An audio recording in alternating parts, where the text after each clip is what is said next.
we are down to a winner-take-all battle, number 3 of this match. After this battle, we'll be halfway through the first round of the World Finals. Already?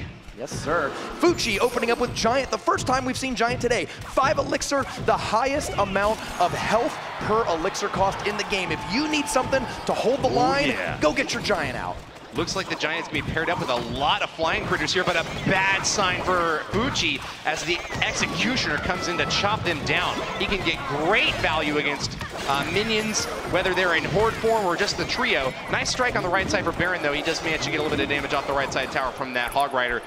Giant gets a few punches in. Of course, he goes straight for the tower, so he's going to ignore the little troops on the bottom. Not even a minute into the game, this is an MVP Executioner, and he's already taken out 17 elixir worth of troops before he even crossed the bridge. Chopping him apart. Fuchi's in a lot of trouble here.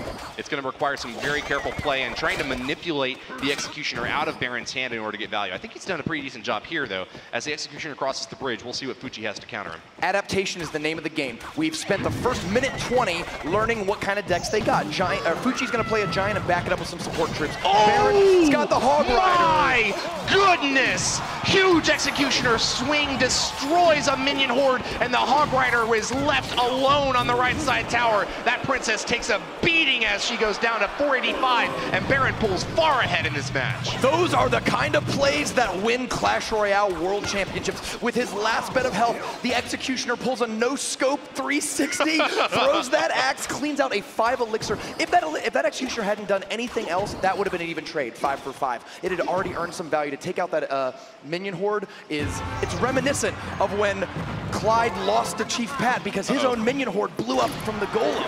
At the King's Cup 1, Hog Rider's gonna finish it off. Berin needs to hold tight for the next 52 seconds in order to move on to the next round. The unfortunate thing for Fuchi, though, is that he's having to push on his weak lane. Hold on, now this is a split attack, actually. An Ice Spirit to freeze the minions out the left lane, and it seems that a Tornado is gonna end his hopes of being able to attack the left side. Still, though, a Giant has already pummeled the right side tower down to 1101. It's possible that Fuchi is actually gonna get more damage out of this game than Berin, but the fact that Berin was able to concentrate it all on the right side tower means that it's looking like he's very likely to win in the next 23 seconds. There is only one hit point that matters, and it is the very last one. Fuchi deals more damage throughout this game, but with 14 seconds to go, Berin just needs to hold on with 1,000 on each tower in order to get away with the win and move on to the quarterfinals.